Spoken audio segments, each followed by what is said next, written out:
जय हिंद दोस्तों, बहुत बहुत स्वागत है हमारी इस इन्फॉर्मेटिव वीडियो के अंदर। कहीं पर भी पैसा लगाना होता है, बहुत तरह के ऑप्शन आपके पास आ जाते हैं। Share market, mutual fund, crypto currency, सोना चांदी, रियल एस्टेट, बिजनेस के अंदर। लेकिन आज की तारीख में भी एफडी यानी कि फिक्स डिपॉजिट सबसे बढ़िया, प्रचलित और बहुत अच्छी रिटर्न देने वाला है दोस्तों। हालांकि आजकल एफडी में भी 5-6% तक की रिटर्न आ चुकी है, लेकिन हमारे बुजुर्ग, हमारे ट्रेडिशनल लोग हैं, वो आज भी एफडी उनकी पहली पसंद बनी हुई है। आज आपको बताएंगे एफडी के अंदर दोस्तों जो कमाई करेंगे, तो इनकम टैक्स वालों को तो टैक्स से मतलब है, चाहे आप एफडी के ऊपर कमाएं चाहे कहीं से भी कमाएं, तो उसके ऊपर दोस्तों आपको टैक्स यानी कि टीडीएस ना देना पड़े, उसके बारे में आज बात करेंगे। 1 अप्रैल से दोस्तों आपका जो टैक्स ईयर 2026-27 स्टार्ट हो जाएगा। इनकम टैक्स एक्ट 2025 लागू हो जाएगा दोस्तों। इनकम टैक्स के जो फॉर्म्स हैं 2026 के, वो लागू हो जाएंगे। तो आप भी हर साल आपको अपनी प्लानिंग करनी पड़ती है। 1 अप्रैल से सारी लिमिट्स बदल जाएंगी, सारे रूल बदल जाएंगे। आप भी चाहते हैं कि आपकी एफडी पर टीडीएस ना काटा जाए,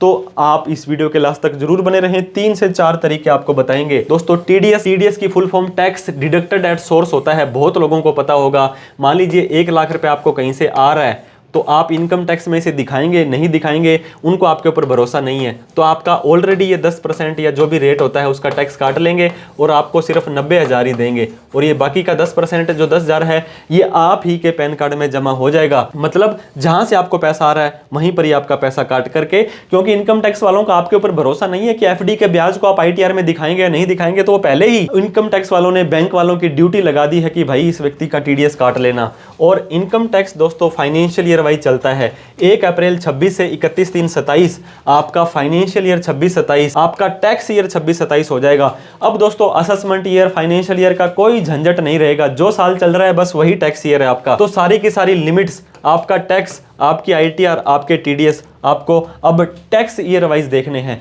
अब फिक्स डिपॉजिट की बात कर लेते हैं। अगर आपके पास दोस्तों पैसा इन्वेस्ट कर रखा है एफडी पर, और आप क्या कर सकते हैं, उस पे इंटरेस्ट प्राप्त कर रहे हैं, और ये इंटरेस्ट आपका टैक्सेबल हो जाएगा। पहले क्या होता था, लोग इसको आईटीआर में दिखाते ही नहीं थे, लोग चोरी कर लेते थे, इनकम टैक्स वालों को तो बड़ा नुकसान होता था। लेकिन अब इन्होंने ये टीडीएस का प्रोविजन भी लाया है। टीडीएस नहीं भी कटता तो भी इसके ब्याज की सूचना तो इनकम टैक्स में जाएगी। दोस्तों एफडी का जो इंटरेस्ट है ये टैक्सेबल हो जाएगा। ये स्लैब रेट के हिसाब से होगा। ओल्ड रिजीम, न्यू रिजीम आपने सुना होगा। अगर आप ओल्ड के अंदर जाते हैं तो आपकी बाकी इनकम मिलाकर के 5 लाख है तो माफ हो जाएगा, और अगर आप न्यू के अंदर जाते हैं तो आपकी 12 लाख रुपए तक इनकम माफ हो जाती है। तो हो सकता है आपको 0% टैक्स देना पड़े, हो सकता है आपको 30% टैक्स देना पड़े। एफडी का जो इंटरेस्ट है दोस्तों, उसके ऊपर जो टीडीएस कटेगा वो तो फिक्स रेट है 10%, लेकिन इसके ऊपर जब आप आईटीआर भरते समय इनकम पर टैक्स देंगे वो आपका फिक्स नहीं है। तो अगर आपने दोस्तों इंटरेस्ट 50,000 रुपए से ज्यादा का प्राप्त कर लिया एक बैंक के 1 साल के अंदर एक बैंक से, तो आपका टीडीएस काट लिया जाएगा 10%। और आपने पैन नंबर नहीं दिया तो बहुत बड़ी गलती कर रहे हो आप, फिर आपका 20% टीडीएस कटेगा और वो टीडीएस आपका वापस भी नहीं आएगा। और वहीं पर हमारे सीनियर सिटीजन भाई जिन्होंने पूरी लाइफ देश के लिए काम किया था, उनका ब्याज 1 लाख से ज्यादा का चला जाता है। बहुत सारे लोगों को तो यही डाउट है कि 1 लाख रुपए इनकम टैक्स माफ है। इनकम टैक्स माफ नहीं है, ये टीडीएस ना कटने की लिमिट आपकी 1 लाख रुपए है। आपको अपनी इनकम में तो दिखाना ही पड़ेगा, 10% का टीडीएस काटा जाएगा, और आप अगर अपना पैन नंबर नहीं देते हैं तो 20% का टीडीएस काट लिया जाता है। दोस्तों टीडीएस एक तरह से एडवांस टैक्स ही कहलाता है। पहले इनकम टैक्स का सेक्शन 194A होता था, लेकिन अब नया इनकम टैक्स आ गया तो सेक्शन 393(1), इसके टेबल का सीरियल नंबर 52 और 53 है। फिर सेक्शन 393(4), इसका टेबल का सीरियल नंबर 7 है। दोस्तों मान लीजिए आप 60,000 रुपए का ब्याज प्राप्त कर रहे हो और आपकी उम्र 60 साल से कम है, तो इसका 10% 6,000 रुपए आपका काट लिया जाएगा, और यह 6,000 रुपए आप ही के पैन कार्ड में जमा हो जाएगा। बाकी का बचा हुआ 54,000 रुपए, 54,000 रुपीज, ये दोस्तों आपकी एफडी में जुड़ जाएगा, और अगला ब्याज आपको 54,000 रुपए मिलेगा। तो मतलब कंपाउंडिंग का थोड़ा सा नुकसान हो गया ना आपको।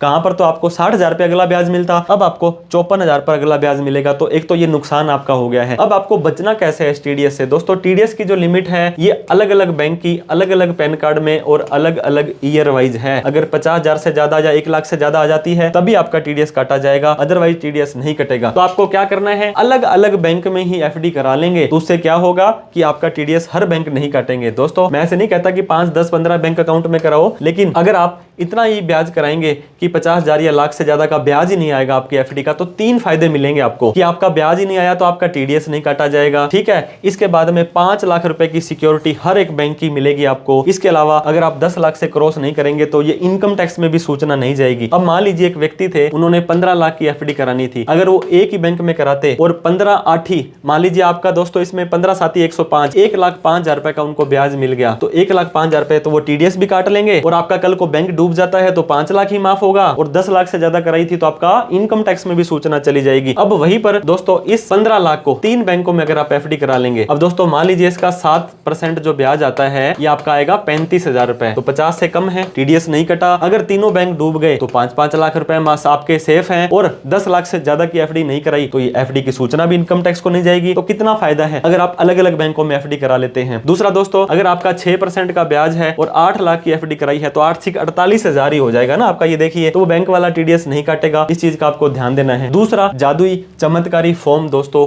फॉर्म 15G के बारे में सुना होगा। अगर आपका ब्याज 50,000 से ज्यादा है और आप एक ही बैंक के अंदर एफडी रखना चाहते हैं, लेकिन आपकी इनकम दोस्तों ओल्ड रिजीम में जाते हो तो 60 से कम वालों की 2.5, 60 से 80 वालों की 3 और 80 से ऊपर वालों की 5 लाख है, या न्यू रिजीम में 4 लाख से कम है, तो दोस्तों फॉर्म नंबर 121 हो गया है। जो पहले 15G होता था दोस्तों, बहुत सारे लोग कंफ्यूज हैं, बहस करते हैं, वो बोलते हैं कि 12 लाख रुपए तक की इनकम है तब भी हम ये फॉर्म 15G यानी कि फॉर्म 121 दे सकते हैं। दोस्तों जब आपकी इनकम ही 4 लाख से ज्यादा चली गई तब आप लोगों को आईटीआर भरने की जरूरत वैसे ही आ गई, तो आप लोगों को ये फॉर्म नहीं देना है, लीगली और कानूनी तौर से सही नहीं है। और वहीं पर अगर दोस्तों मान लीजिए आपकी कोई लाइबिलिटी नहीं आईटीआर भरने की, तो 15G फॉर्म आप दे दीजिए, ये होता है 60 साल से कम वालों के लिए। लेकिन आजकल तो फॉर्म 15G या 15H फॉर्म होता था दोस्तों, ये दोनों ही खत्म हो गए हैं। इन दोनों की जगह ही फॉर्म 121 आपका आ गया है। आप 1 अप्रैल 2026 को बैंक में ये फॉर्म दे दीजिए, या जब आप एफडी करा रहे हैं जब दे दीजिए, या हर साल के स्टार्टिंग में आपको ये ब्याज दोस्तों ये देना है। लेकिन यहाँ पर जो क्या होता है, फॉर्म नंबर 121 अगर आपको देना है, आपकी उम्र 60 है, 80 है, जितनी भी है,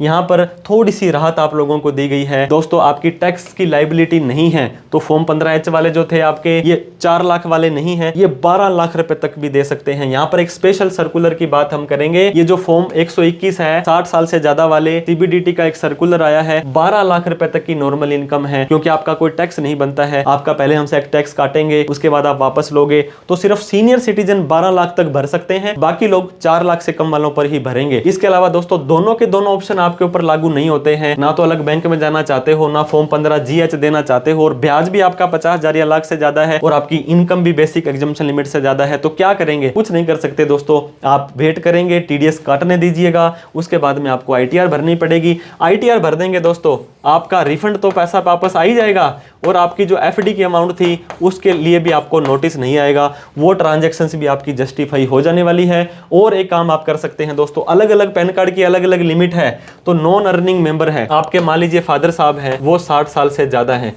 तो इसके अंदर क्या होगा कि उनको एक तो 0.5%, कई बैंक वाले 0.7 या 1% तक का ज्यादा ब्याज दे देते हैं, और आपको उसके ऊपर 30% टैक्स नहीं देना है। फादर साहब के नाम कमाई आ जाएगी, टीडीएस भी उनका 12 लाख तक नहीं कटेगा। लेकिन क्लबिंग ऑफ इनकम का ध्यान दें, आपकी वाइफ और आपके 18 साल से कम के बच्चे के नाम ये काम आप ना करें। एक हिंदू अनडिवाइडेड फैमिली बना लें दोस्तों, इसका एक अलग से पैन कार्ड होता है। एचयूएफ क्या होता है, आप कैसे टैक्स बचा सकते हैं, लाखों रुपए का टैक्स दोस्तों एचयूएफ के माध्यम से आपका बच सकता है। एचयूएफ के हमने एक छोटा सा प्यारा सा कोर्स बना के रखा है, इसके ऊपर आप चाहते हैं कि आप अपनी टैक्स प्लानिंग कैसे एचयूएफ बनता है, क्या फायदे हैं क्या नुकसान है, एचयूएफ की आईटीआर अलग से कैसे भरनी है, तो आप हमारा कोर्स डिस्क्रिप्शन बॉक्स में हमने लिंक दिया है दोस्तों, उसे परचेज कर सकते हैं। बड़ी ही नॉमिनल में जितने रुपए का आपका टैक्स लाखों का बच जाएगा दोस्तों, नाम मात्र के खर्चे पर आप हमारा ये कोर्स ले सकते हैं। आप अपने पेरेंट्स के नाम भी पैसा लगा सकते हैं, और जैसे आपका साल खत्म होता है दोस्तों, आपके एआईएस टीआईएस के अंदर आप एफडी का ब्याज आपका दोस्तों 50,000 लाख रुपए छोड़ो, आपने 1000 रुपए का भी ब्याज प्राप्त किया ना, ये भी ऑनलाइन शो हो जाएगा। 26AS में आपका टीडीएस कटेगा, वो शो हो जाएगा, जो कि नया फॉर्म 168 है। अगर आपका एफडी पे टीडीएस कट गया है, इस 26AS या 168 नंबर फॉर्म में 26AS में शो होना जरूरी है, पैन आधार से लिंक होना जरूरी है, नहीं तो दोस्तों आपको बहुत भारी नुकसान हो जाएगा। कुछ FAQs है, ये जो फॉर्म 121 दोस्तों बैंक ने दिया था, लेकिन फिर उन्होंने टीडीएस काट लिया, को काट सकते हैं, कई बार गलती हो जाती है फॉर्म फॉर्म लेकर के रख दिया, सिस्टम में एंटर नहीं किया, कोई दिक्कत वाली बात नहीं है। फिर आपको क्या करना है दोस्तों, ITR ही भरनी पड़ेगी। और अपने क्या कर सकते हैं, इसके बाद में फॉर्म 15G 15H जो 121 हो गया है, ये दोस्तों बैंक ने दे दिया और उसको रिफंड आप TDS को ITR भर के ले सकते हैं। पैन कार्ड ना देना बहुत बड़ी गलती है दोस्तों, नहीं देते हो तो 20% का TDS कटेगा और वो आपके ऑनलाइन शो नहीं होगा तो आप उसका रिफंड भी नहीं ले सकते हैं। इस चीज का ध्यान दें दोस्तों, ये आप नहीं दे सकते अगर आपकी इनकम बेसिक एग्जम्पशन लिमिट से ज्यादा है। मैंने आपको फिर बता दूं, 4 लाख से ज्यादा वाले नहीं दे सकते हैं, लेकिन सीनियर सिटीजन 12 लाख रुपए तक की इनकम पे दे सकते हैं, क्योंकि 4 लाख के बाद ITR भरनी जरूरी है। कैसे पता लगेगा कि हमारा TDS कटा था, वो सब जमा हुआ या नहीं हुआ? तो फॉर्म 26AS दोस्तों आपको दिया जाएगा। वैसे क्या होता है, फॉर्म 16A होता था, अब ये आपका फॉर्म 131 हो जाएगा, ये आपको मिलेगा और हर 3-3 महीने में आपको ये मिलेगा। तो इससे पता लग जाएगा कि हाँ जी आपका सच में TDS कटा था, वो ऑनलाइन शो हो गया। दोस्तों टैक्स नीड टू पे आफ्टर FD टेन्योर ऐसा नहीं होता है। एक व्यक्ति था जिसने 5 साल की FD करा ली, अब वो सोच रहा है कि मुझे तो 5 साल बाद टैक्स देना है। हर साल उसको जितना भी कमाई करेगा उसके ऊपर आपको टैक्स देना होता है दोस्तों। TDS आपका काटा जाएगा हर 3-3 महीने बाद और अपडेट हो जाएगा TDS की रिटर्न के माध्यम से। तो हर साल आपको ये TDS अपनी ITR के अंदर दिखाना है। नोटिस दोस्तों मैंने बताया, 10 लाख से ज्यादा की FD कराते हो और ITR नहीं भरते हो तो सेक्शन 148 का नोटिस जो अब सेक्शन 280 हो जाएगा उसमें आ सकता है। तो ध्यान दें दोस्तों, 50 लाख रुपए तक की FD है तो 4 साल तक, 50 लाख से ज्यादा की FD है तो 6 साल तक आपको नोटिस भेज के पूछा जा सकता है कि पैसा कहां से आया था। ये फॉर्म 15G 15H है, जो फॉर्म 121 है, ये कैसे जमा करनी है दोस्तों? आप ऑनलाइन जमा कर दें, इंटरनेट बैंकिंग, मोबाइल बैंकिंग के माध्यम से। बैंक में जाएंगे तो काउंटर नंबर 4 पर आपको भेजा जाएगा, परेशान होंगे और होंगे। तो ये काम आप ऑनलाइन और ऑफलाइन दोनों तरीके से कर सकते हैं दोस्तों। 4 बैंक मेरे हैं सर, तो मुझे चारों में FD करानी है तो चारों में अलग अलग ये फॉर्म 121 देना पड़ेगा? जी हाँ बिल्कुल दोस्तों, अगर आप चाहते हैं कि चारों बैंक आपका TDS ना काटे और आपका ब्याज 50,000 या लाख से ज्यादा हो रहा है तो चारों बैंकों को अलग अलग ये फॉर्म आपको देना पड़ेगा। सर मैं तो NRI हूं, इंडिया से बाहर रहता हूं, क्या मैं भी ये फॉर्म 15G 15H जो नया फॉर्म 121 है दे सकता हूं? नहीं जी, ये सिर्फ रेजिडेंट इंडियन के लिए है। भारतीय नागरिक